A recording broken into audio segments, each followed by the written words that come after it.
Bienvenidos y muy buenas noches a este séptimo programa conocido como La Hora del Café. Soy Itan Castro y estoy con ustedes. Muchas gracias a los que se vayan conectando a esta hora. Tenemos hoy una noche dedicada a la literatura del terror.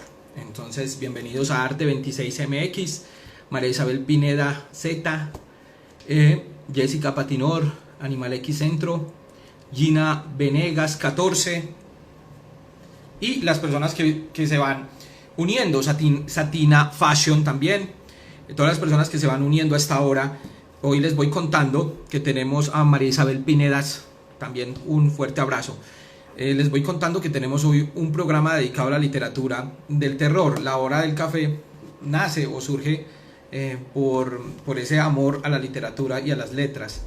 Hoy quisimos invitar, y tenemos el gusto de invitar, a uno de los mejores, si no es el mejor, escritor de terror que tiene Colombia, y se llama Luis Suescún, que en breve ya lo vamos a recibir. Entonces quédese con nosotros. Un saludo a Gómez del Valle, un saludo también para Ríos Brigitte 13, que se unen a esta hora. No solamente vamos a tener la conversación, una charla con Luis Suescún, que vuelvo y les repito, es un escritor colombiano, sino que también ustedes pueden desde sus casas anotar quizás las recomendaciones sobre libros de terror, y también por supuesto hacer las preguntas que ustedes puedan. Entonces vamos a darle también saludar a BPP, Alejandra Céspedes, y vamos a invitar ya a la sala a Luis. Como les dije, mientras se conecta Luis, usted puede desde su casa ir preguntando acerca de libros de terror. Hoy vamos a hablar todo sobre lo que tiene que ver con literatura y bueno, también guiones de terror. Hola, Ethan. ¿Qué más, Luis? Muy buenas noches. ¿Cómo me escuchas? Bien, te escucho bien. ¿Tú cómo me escuchas? Bien, bien, estamos bien. Luis, bienvenido a la hora del café. Muchas gracias. Me alegra mucho estar acá. Un saludo para vos, para las personas que en estos momentos nos están viendo. Y nada, muy contento de estar acá con todos ustedes. Bueno, entonces saludamos a las personas nuevamente, a cada persona que ha tenido esa amabilidad y esas ganas de estar en el programa a esta hora, siendo las 9 de la noche, cuando pudieran estar haciendo cualquier otra cosa, pero están en sus casas y nos están viendo. Pues hoy les cuento que nos acompaña Luis Suescún, escritor colombiano. Voy a hacer una pequeña introducción y me corriges de pronto, y de pronto me disculpas si no nombro todo lo que haces. Escritor de La Semilla del Vampiro, del libro Cuando los nidos se rompen, de La peste de los solitarios, del libro El segundo duelo, y El artista del otro mundo, para nombrar algunos de los libros del género de terror que has escrito. Luis también fue ganador del primer puesto del Festival Ánimas 2019. Es un festival que se desarrolla en España. Sí, en España. Realmente es un festival muy importante dentro del género. Ok. Fuiste finalista en los cuentos de terror de la editorial Gato Descalzo en Perú. Correcto. Con un cuento de brujería. No sabía, bueno, tampoco sabía que Bogotá tenía Bogotá en 100 palabras, y fuiste también finalista en Bogotá en 100 palabras. Bien, correcto. Qué bien. Fuiste primer puesto en el concurso de poesía de la Universidad de los Andes. Claro. Muy bien. Y recibiste un premio en un cortometraje por una convocatoria nacional de cine. Sí, hace 1000 años, pero Bien. tengo mi... Y bueno, y ahí nos podíamos quedar con todas las cosas que has logrado. Entonces, eso es para que ustedes sepan, ustedes que nos están viendo en este momento, a quién tenemos aquí y de qué vamos a hablar. Pero entonces, antes de entrar en materia, ¿cómo van las cosas por allá, por Bogotá? ¿Estás en Bogotá? Sí, la verdad que te cuento, acá obviamente pues confinados, cerrados, pero pues naturalmente igual como creo que también te pasa a vos, pues creo que también hay como ese deseo como de salir, y obviamente creo que más allá de todo, no, esto no es un fin de un mundo, es el comienzo de un nuevo mundo, en el cual históricamente muchas veces hemos vivido esto, es decir, siglo XIII, caída del medioevo, muchos momentos hemos vivido donde han habido grandes pestes y lo que hacen es transformar el mundo. Inclusive si vos lo miras, los grandes inventos de la humanidad han estado después de la, digamos, guerra invisible que se ha tenido contra las pandemias, los virus, las bacterias.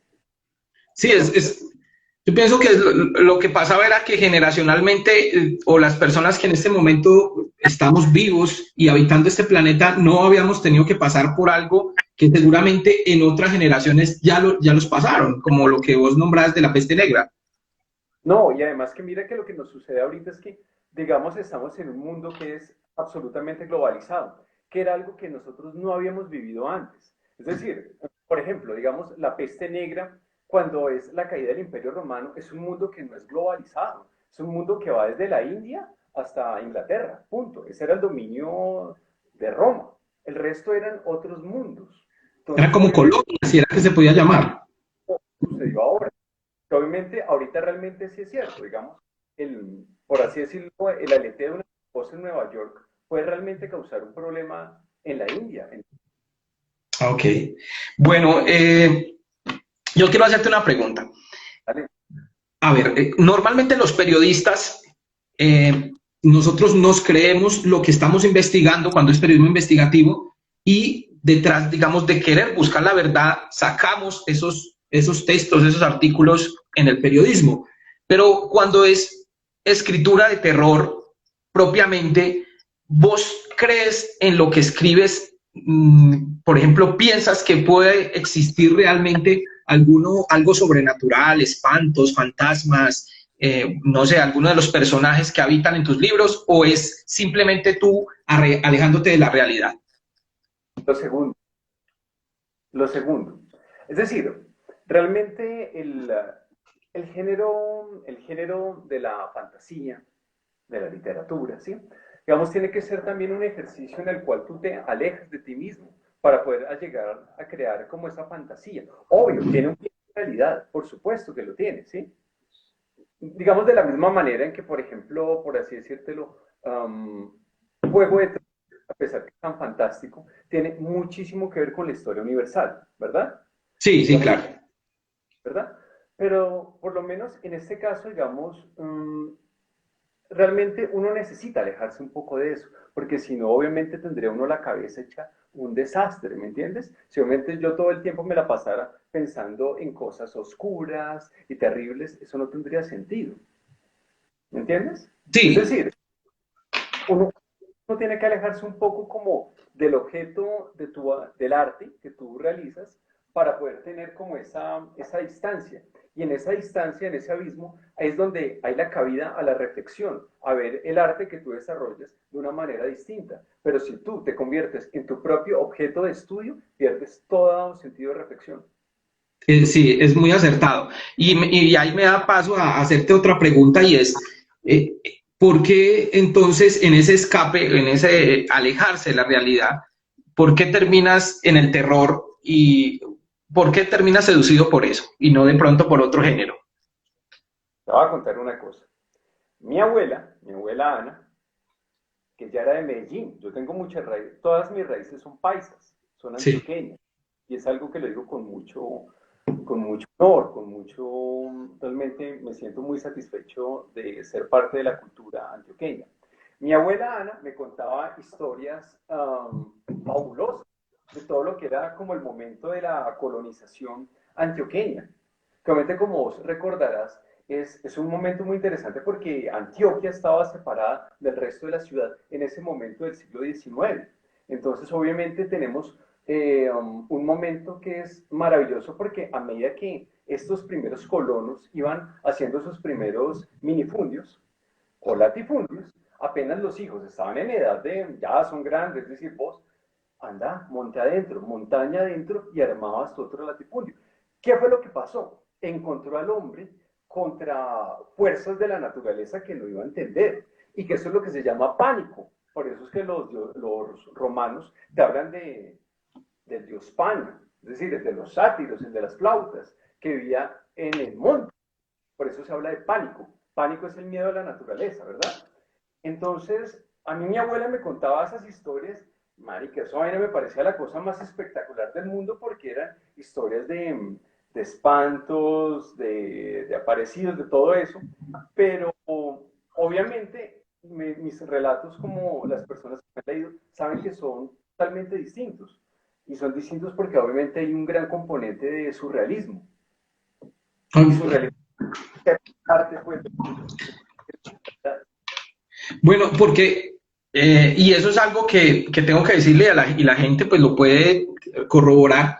No sé si a ti te pasa, pero uno de lo de terror, se podría decir que en un gran porcentaje lo que puede abstraer de terror, aparte de pues, de la tradición oral, lo que le cuentan a los abuelos es lo que ve en el cine. Entonces, últimamente hay una cantidad de películas del género de terror disponibles en Netflix, pero entonces uno dice, bueno, hablo desde lo personal, cada quien allá en su casa tendrá un concepto, pero uno dice, no, esto es un hueso, esto es un hueso. ¿Qué piensas acerca de lo que hoy en día se saca a la pantalla grande, de lo que, por ejemplo, Stephen King escribe y que no le queda ni siquiera la mitad y le quedan debiendo con el cine? ¿Qué piensas del cine de terror? bueno, del cine de terror actual, en la gran mayoría, te lo debo decir, es una mierda. No tengo ningún cariño hacia el género eh, del cine de terror actual, porque realmente han olvidado muchos patrones de lo que tiene que ser el miedo, y los han olvidado desde que comenzaron en los 80, porque realmente acuérdate que en los 80 es la industria de Hollywood, y entonces realmente tenemos grandes clásicos, como tú los mencionas, de Stephen King, pero actualmente fueron destrozados en la pantalla grande. Y luego cuando llega en los 90, que es el cine slasher, es decir, de todos los apuñaladores, de todo lo que es la máscara y todas esas cosas, realmente volvió el cine algo de terror, como si fuera algo de matones, ¿me entiendes? Es decir, Sí, algo de...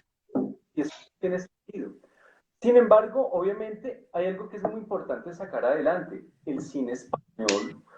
Y por ejemplo, yo amo mucho el trabajo de Guillermo del Toro. Guillermo ok. del Toro es un grande entre los grandes. Es decir, para mí realmente Guillermo del Toro es lo que uno debe hacer en un relato. Y te quiero decir acá una cosa.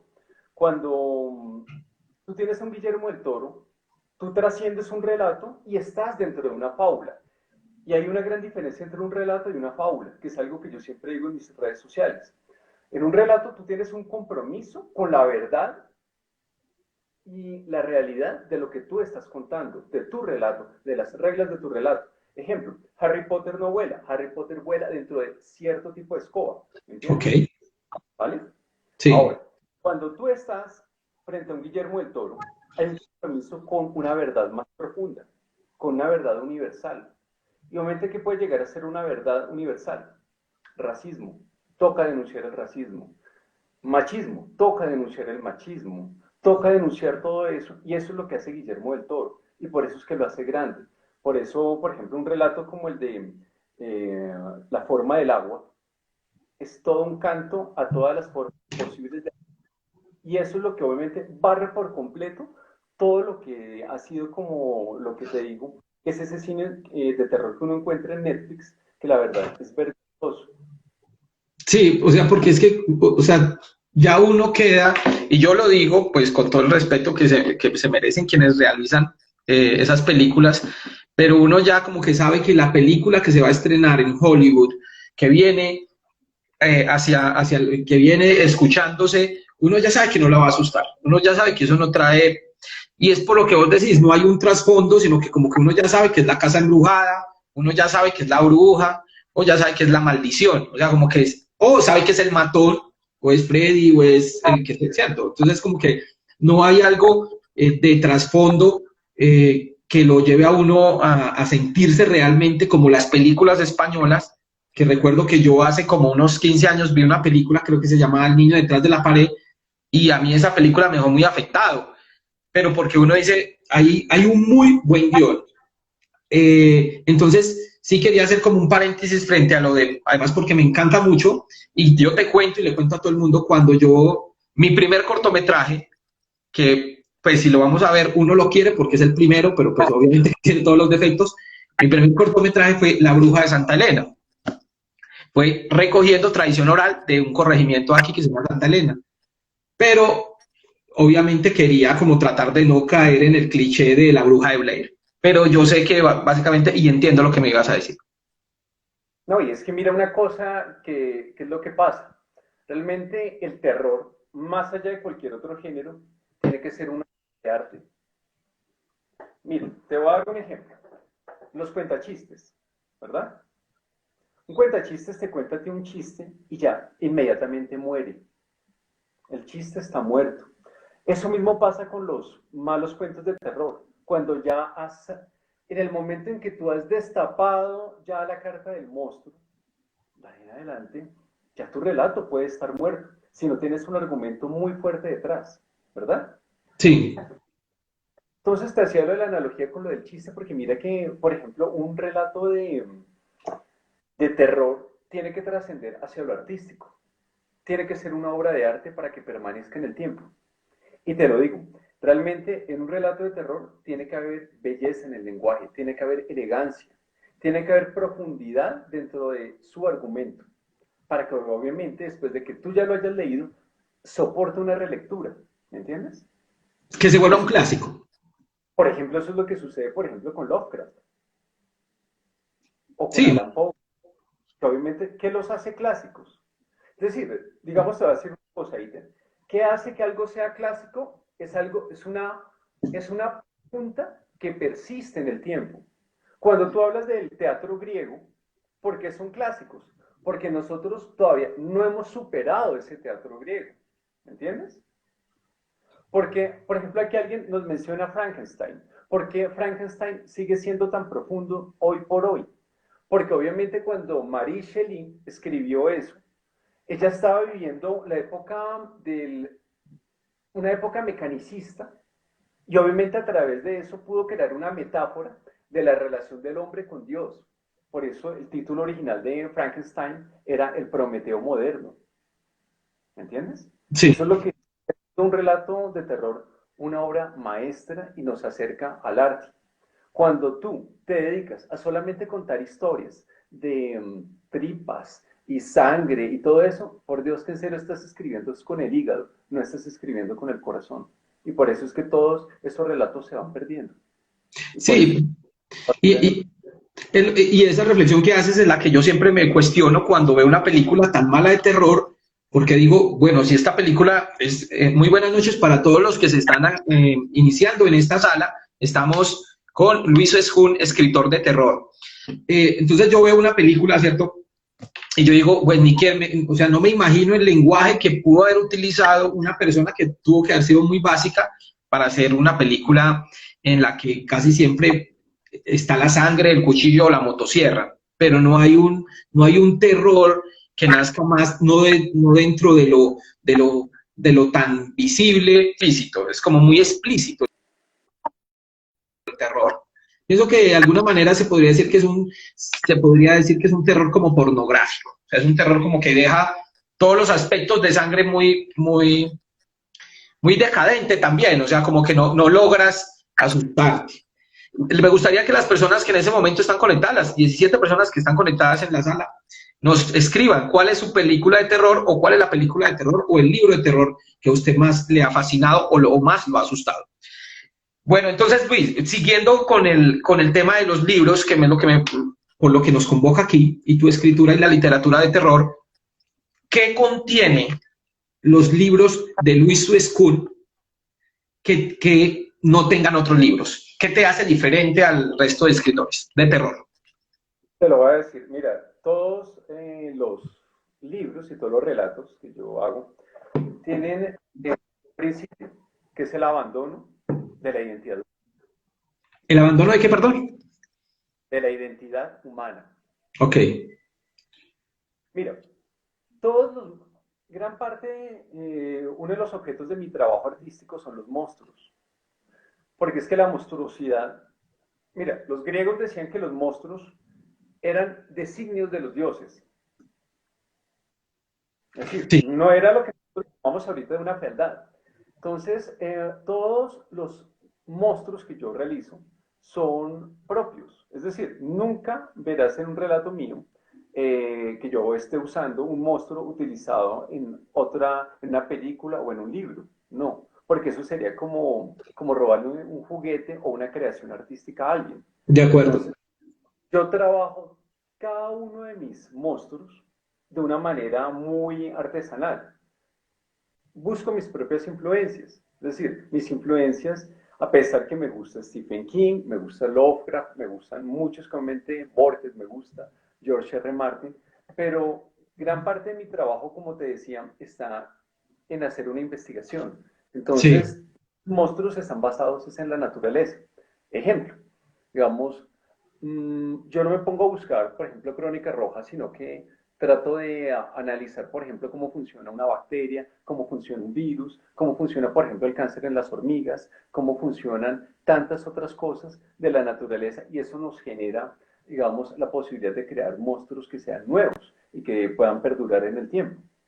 Y como te decía, la verdad el tema del abandono de la identidad humana es algo muy importante, porque todos nosotros tenemos un apego muy importante y cada vez lo tienen más las personas con el tema de las redes sociales, los selfies, es decir, tienen demasiado, abrazan demasiado su identidad humana.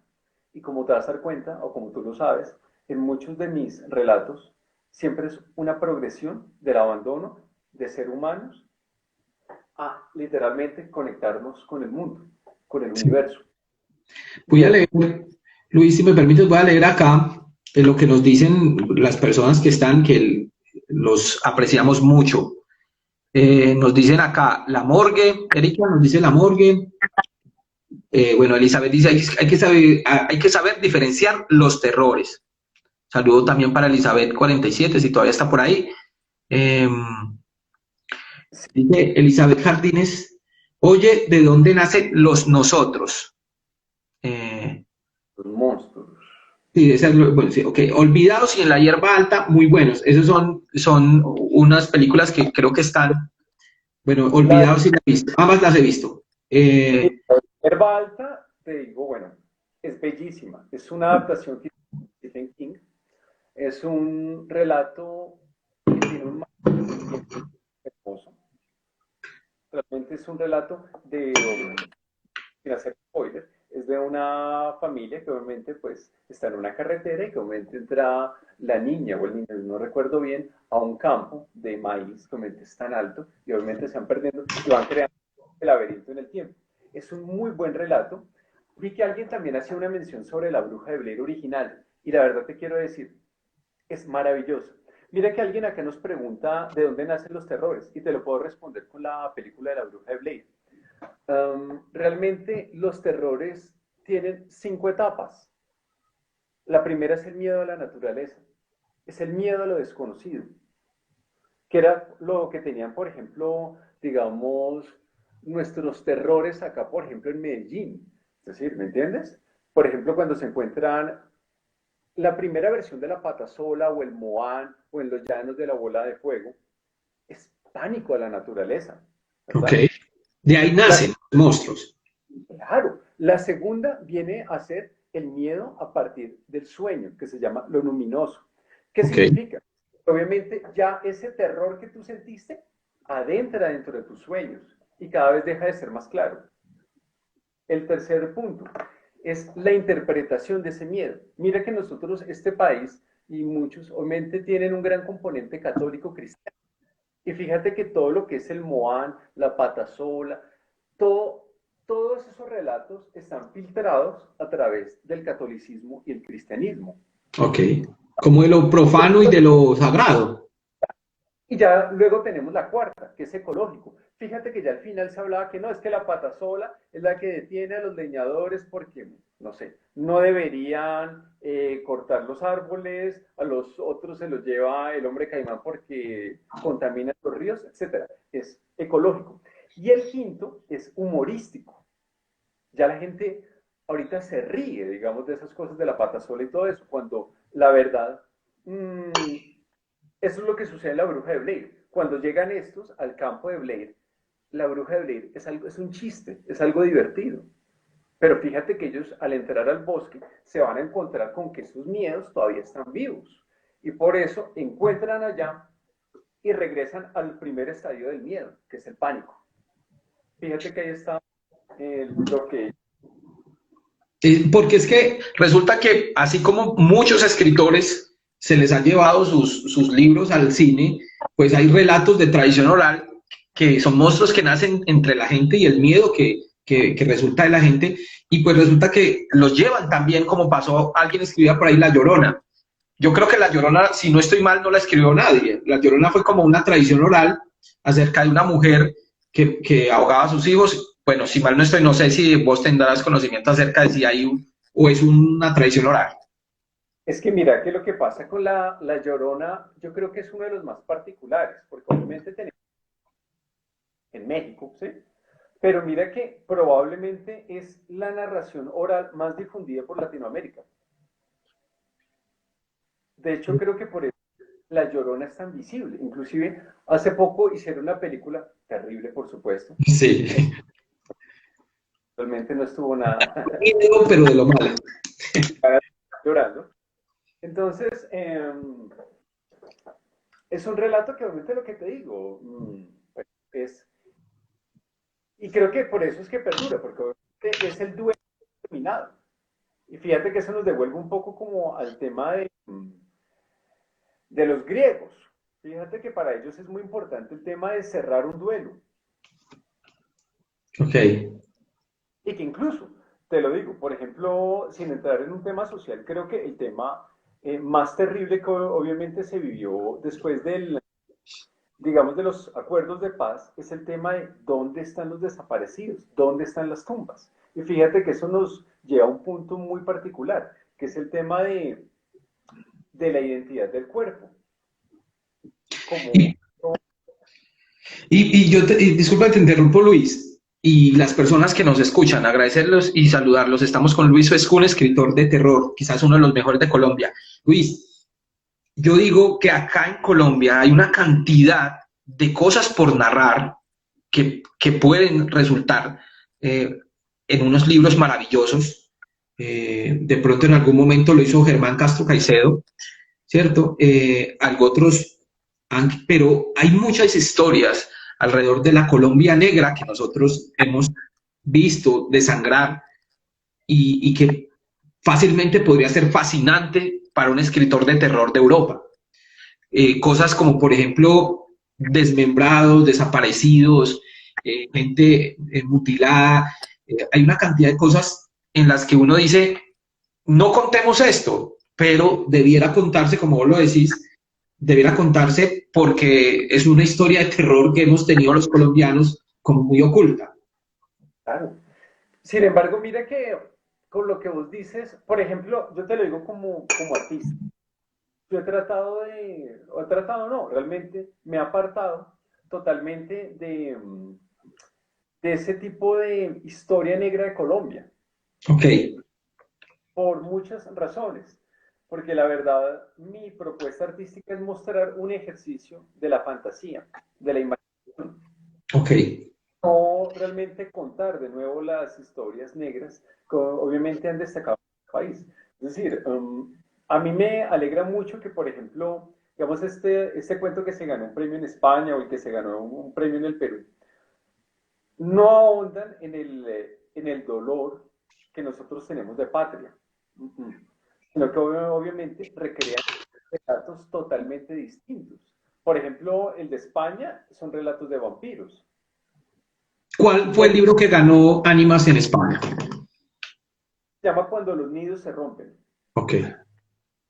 que es un relato que tiene una particularidad que se puede leer, digamos, de norte a sur, de sur a norte. Es decir, realmente lo puedes leer del comienzo al final o del final al comienzo y te genera lo mismo, algo distinto. Bueno, quiero hacer un ejercicio contigo y es que tengo aquí unos pocos autores referentes, que siempre he dicho que los escritores que uno sigue son como faros de luz. Te los voy nombrando y vos me dices qué piensas de ellos. Vale, vale. Jorge Luis Borges. El maestro de todos los maestros. Jorge Luis Borges es la imaginación pura, porque es un cruce entre matemática y poesía. Realmente Jorge Luis Borges, te digo, cuando yo estaba en la universidad, para mí era lo más, es decir, realmente era el maestro de todos. Yo creo que Por, yo también soy borgiano. para, digamos, los que nos están escuchando, Jorge Luis Borges tiene un cierre hermoso en su obra, porque como todos sabemos, él al final se queda ciego. Entonces todas sus narraciones, que están en los últimos libros, como El oro de los tigres, Tigres azules, bueno, hay tantos tan bellos, son orales, es decir, están contados, entonces pierde como toda esa erudición de la Aleph, de ficciones, del informe de Brody, para llegar a una narración muy limpia. Realmente te digo, dale, Ok, sí. sigamos. Edgar Allan Poe. Edgar Allan Poe es el dios de todo lo que es la cultura gótica en la literatura. Realmente porque Allan Poe es tan grande, porque Allan Poe supo hablar no de sus miedos como americano, sino de los miedos del alma. Por eso es que cuando tú te lees un cuento como El Maelstrom o te lees un cuento como El Cuervo, realmente te das cuenta que te toca la fibra del alma. Hay una cosa que es muy importante en Edgar Allan Poe. Edgar Allan Poe es un hombre que le gustaba la astronomía, ¿no? Sí, y hacemos una invitación a las personas que en este momento nos están viendo, eh, que puedan tener la oportunidad de leer El Cuervo. Me parece que eso es, bueno, es su obra con el corazón delator, yo pienso que de las mejores. No sé si a ti te gusta también. Sí, la verdad, incluso siempre hago como la recomendación. Hay El Cuervo, toca leerlo en la versión que hizo Piedad. Es hermosa, es la mejor traducción que he leído. Y mira que, por ejemplo, él con El Cuervo, él tiene algo muy particular. Él realmente, bueno, de hecho fue el único premio que tuvo literatura en vida, ¿no? Y además, ten en cuenta que, por ejemplo, Alan Poe estaba enamoradísimo de su prima, pero para visitar a su prima, a Virginia Clemens, él tenía que atravesar todo el cementerio. Y entonces, ¿qué sucedía? Alan Poe tenía muchos conocimientos del pasado porque era periodista, pero en esa época, que es una época victoriana, en esa época se creía que las personas que tenían mucho conocimiento del pasado era que hablaban con los demonios. Entonces, obviamente terminaron acusando a Alan Poe de muchas cosas terribles. Y Alan Poe, como tenía su problema del alcoholismo, de la cirrosis, de tantas cosas, finalmente terminó, digamos, siendo como un personaje muy difícil en su época. Pero te digo, Alan Poe es uno de los grandes. Bueno, te sigo nombrando. Peter Straub, No lo conozco. no lo conoces. Tienen una novela que se llama Las Tierras de las Sombras. Es muy bueno, por si lo quieren leer. Lovecraft. Ah, yo amo a Lovecraft. Howard Philip Lovecraft es mi gran adoración. Uh, ahorita, obviamente, mira que Lovecraft es una de las mentes más, ¿cómo te diré yo? Mm, olvidadas, porque obviamente para mí está a la misma altura que un Tolkien. ¿Por qué? Porque obviamente él, a través de los mitos de Cthulhu, supo crear todo, digamos, ¿cómo te lo diré yo? Realmente con Lovecraft comienza realmente el terror moderno. Porque con Alan Poe tú todavía tienes un terror romántico, ¿verdad? Sí. Pero obviamente Lovecraft, que él es más o menos del 1930 y algo, él ha vivido los horrores de la Primera Guerra Mundial, tiene el miedo de la Segunda Guerra Mundial, ha visto cómo ha empezado a funcionar como la ciencia y a partir de eso tenemos en él una especie de horror científico, que es lo que vamos a ver, por ejemplo, en Las Montañas de la Locura, vamos a ver bueno, en tantos relatos de él, porque obviamente en los relatos de Lovecraft se mezcla perfectamente la ciencia con la magia negra, dentro de los libros prohibidos que abren la puerta hacia los primigenios. Sí, y si me permites, le cuento un poco a la gente. Ahora que nombran la Segunda Guerra Mundial, los nazis, que para nadie es un secreto, tenían una cantidad de científicos realizando experimentos que después se lograron, digamos, se logró entender que eran experimentos en muchos casos macabros. Y parte, yo digo que no solamente la carrera espacial que se nutrió de todos esos científicos locos nazis, sino que la literatura de terror trae también consigo una cantidad de espíritus un espíritu no, de científicos negros que venían del nazismo. Ahí como para que, como un paréntesis de ese caso. Sigamos, Ramsey Campbell. Ramsey Campbell es maravilloso. Obviamente lo aprecio mucho, es uno de los grandes maestros, pero para mí no está del todo dentro de mis favoritos, debo decirlo. Ok. Y el favorito mío que es Stephen King. Oh, sabes que mira que a mí me pasaba una cosa muy curiosa con Stephen King. A mí al comienzo no me gustaba casi, ¿sabes? Pero luego empecé a leer la novela de It. Me encantó, ¿sabes? Porque realmente sentí que el tipo sabía mezclar como los terrores de la infancia con los terrores recobrados en la madurez. Y eso a mí me impresionó. Y la verdad, realmente he empezado a conocer mucho más de la obra de Stephen King con Cementerio de Animales, con Cell, con Carrie, pero digamos no hablo desde la versión cinematográfica, sino de la versión puramente desde el libro.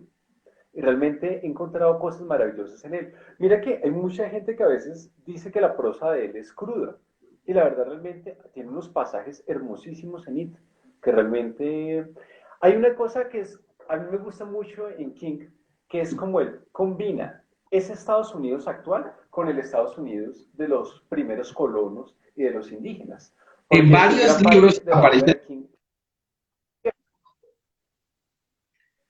Sí, y eso que vos lo decís, eso se puede notar en varios libros en donde hay ese contraste de los Estados Unidos en los, puede ser en los 30, inclusive un poco antes, y se nota como es en algunos momentos extemporáneo la literatura de él.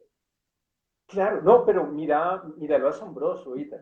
En Stephen King, de verdad, el tema de retraer el tema de los indígenas y sus culturas y de las tierras perdidas le da un sabor único porque obviamente gran parte de todos los relatos de Stephen King, por lo menos los que yo me he leído, están basados en la tierra, en la importancia de la tierra y en la tierra como algo sagrado o algo maldito, ¿verdad? Ok. Entonces, pero mira que a su vez, por ejemplo, tú miras algunos personajes de Stephen King, por ejemplo, los de la Torre Oscura, o miras los de It, y te das cuenta que tiene que ver totalmente con los mitos de Cthulhu. Guillermo del Toro, te añado dos muy importantes, Guillermo del Toro, también le debe mucho a Lovecraft. Y para mí el escritor más importante es, y lo quiero decir, George R. Martin. La obra de él, al margen de Juego de Tronos, que de por sí ya es fantástica, tiene los cuentos más espectaculares que te puedas imaginar de terror. Y no lo Realmente habíamos. está... Y pasa, y con Martin le pasa lo mismo que pasa contigo, no son abstraídos de una fuente ya, digamos, con antecedentes, sino que los empieza a crear, los crean en Sí, su cabeza. de acuerdo, salud. De acuerdo. Mira, realmente es que eso es lo importante de uno saber crear un personaje. Un personaje, y si nos están viendo personas que son escritoras, yo siempre les digo que escribir se tiene que parecer mucho a cuando tú cocinas. Tú tienes una opción fácil que es hacer refritos, que son refritos. Que por ejemplo, te gusta un escritor y en ese momento te sientes ese escritor, ¿entiendes? Pero en Sí, ese momento eres Stephen King o te sientes Lovecraft o te sientes Poe. Pero en últimas lo que estás haciendo es un daño a ti mismo porque te estás impidiendo encontrar tus propias fuentes de inspiración. Y tus propias fuentes de inspiración tienen que estar lejanas de tu objeto artístico. ¿A qué me refiero? Si a ti te gusta escribir de terror, para de ver películas de terror, para de leer tantos libros de terror, no te satures. Ve y encuentra esa inspiración en la naturaleza, en libros de arte, en libros de arquitectura, en libros de historia. Pero no te satures del propio objeto del arte, que eso es un principio artístico básico. Si tú vas a escribir, si lo tuyo son los desnudos o lo tuyo es cierto objeto de trabajo, en el caso mío es la monstruosidad, yo particularmente me alejo de muchas películas de terror y muchos libros de terror, porque obviamente es caer en la tentación hasta inconsciente de, de buscar la inspiración allí. Es como terminar capturados por un faro y envolverse en lo que ese faro, en esa luz que te está dando el faro. Y es como buscar su propio color. Claro, de acuerdo. Es que mira Sí, que por ejemplo, yo pienso mucho en los pintores clásicos.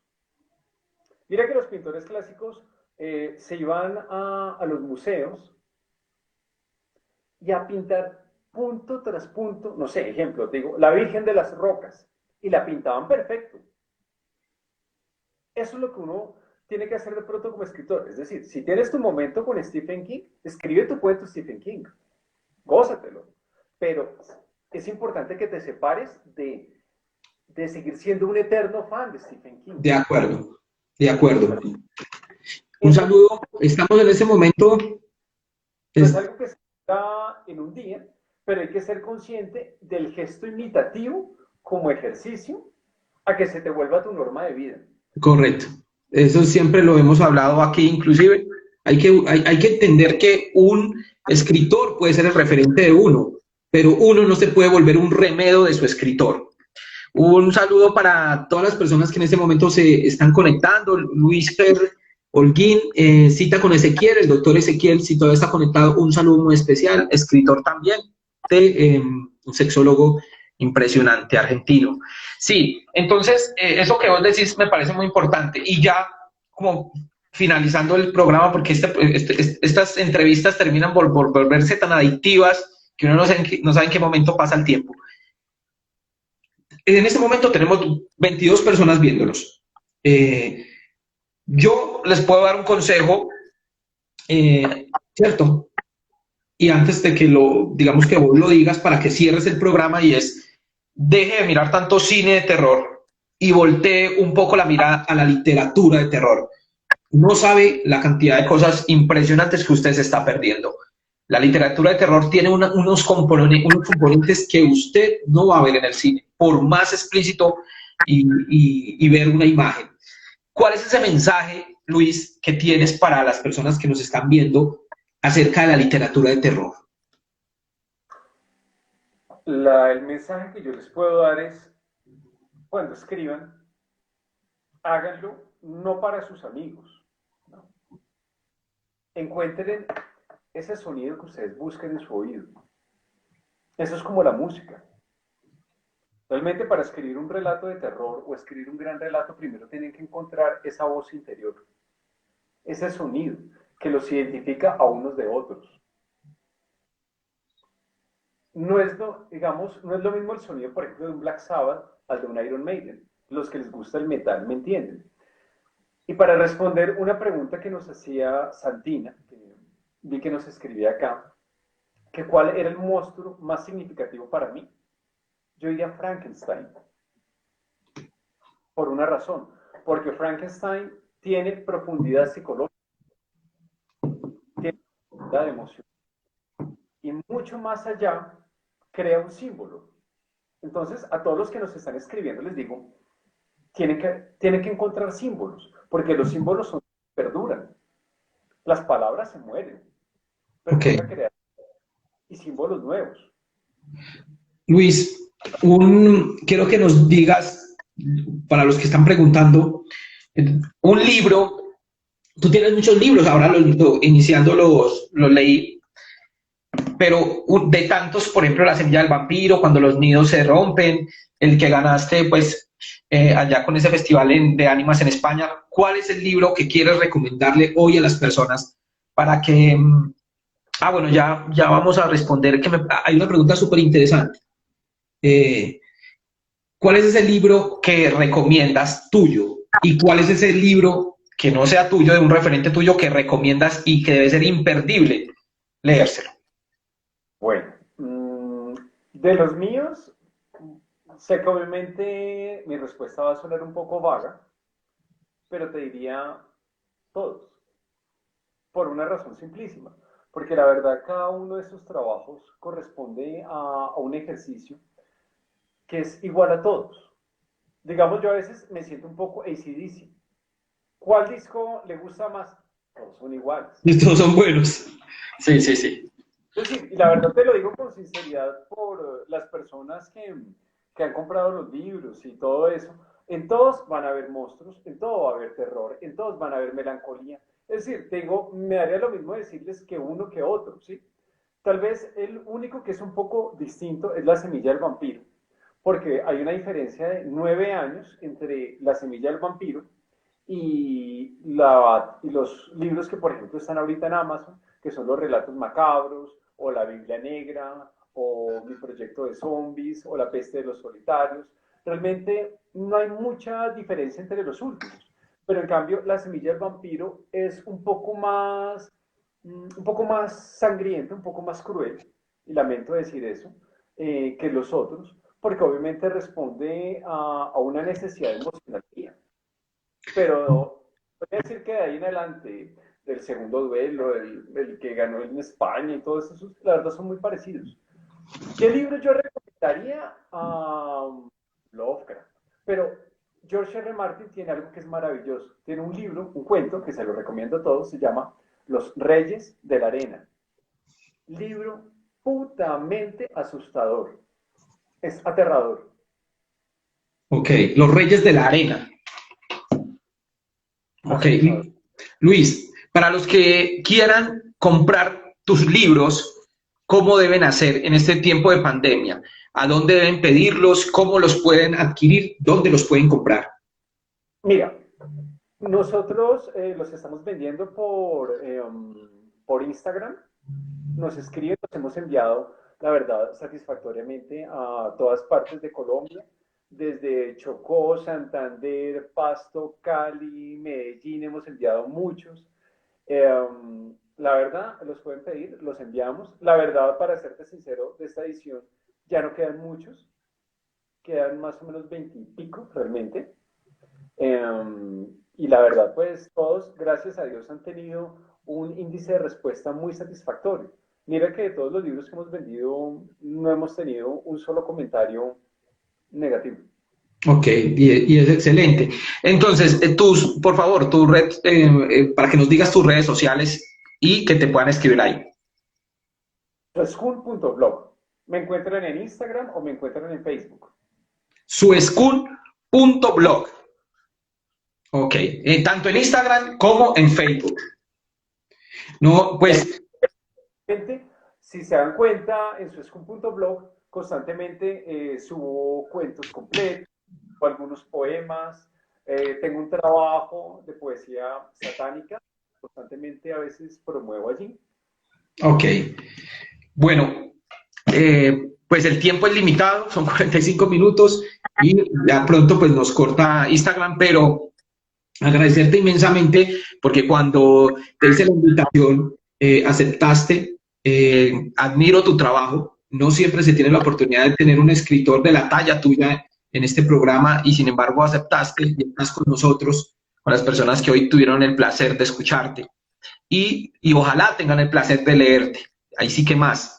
Porque, de hecho, un saludo para todos. Carla Robella desde Argentina, un saludo, porque me encantaría, y es un propósito que voy a hacer, y es poder tener un libro por cada uno de los escritores que han estado en esta hora del café. Y por supuesto, la pregunta que te hice, ¿cuál de todos? Era como para mirar por cuál me inclinaba, pero vamos a tratar de mirar cuál, sin leerlo, como que es mirando a ver cuál podría ser. Entonces, agradecerte inmensamente ese gesto de estar con nosotros, de compartir en la hora del café. Y a ustedes que nos están viendo en casa, muchas gracias por permitirnos entrar en sus hogares, por disponer este tiempo con nosotros y no estar haciendo otra cosa que me parece excelente. No, Luis, inmensamente agradecido. Ethan, te quiero dar las gracias a ti por invitarme a tu programa. Me alegra mucho, realmente pasé un rato maravilloso conversando contigo, con tu público. Y la verdad también les quiero dar las gracias de todo corazón a todas las personas que han estado conmigo en estos meses en redes sociales, que han comprado mis libros, que me han enviado mensajes De verdad, no hay día en que no reciba mensajes de ustedes y la verdad eso me alegra, me emociona. Realmente para mí las personas que me leen y que más que otra cosa, más que lectores, lo siento como mi familia dentro del género. Puedo decir con sinceridad que los quiero mucho y que la verdad valoro mucho el apoyo que me dan. No, no, y el sentimiento es mutuo. Siempre he dicho, no son seguidores, sino son amigos. También te quiero invitar a ti y a todos, por supuesto, los que están aún conectados. Este próximo sábado tenemos un concierto, una entrevista de 4 músicos excepcionales. Entonces, para que por favor no se la pierdan, vamos a tener a Angélica Wong, una cubana pianista que se encuentra radicada en Ecuador. Tenemos también a Silvia Reina, que es una cantadora de flamenco que se encuentra en España y desde España nos va a acompañar con su guitarrista. También va a estar Alejo Rendón, violinista paisa, violinista de la casa, va a estar con nosotros, va a ser la cuota colombiana, y por parte de República Dominicana va a estar Wilson D, que es un bachatero, un cantante que está iniciando en el género de la bachata. Entonces, para invitarlos a todos ustedes, para este próximo sábado, esté con nosotros a las 7 de la noche, por supuesto que también para ti va la invitación. Muchas gracias y el mayor éxito con tus libros, con tu escritura. Muchas gracias, Ethan. Saludos a todos y feliz noche. Feliz noche, que estén muy bien.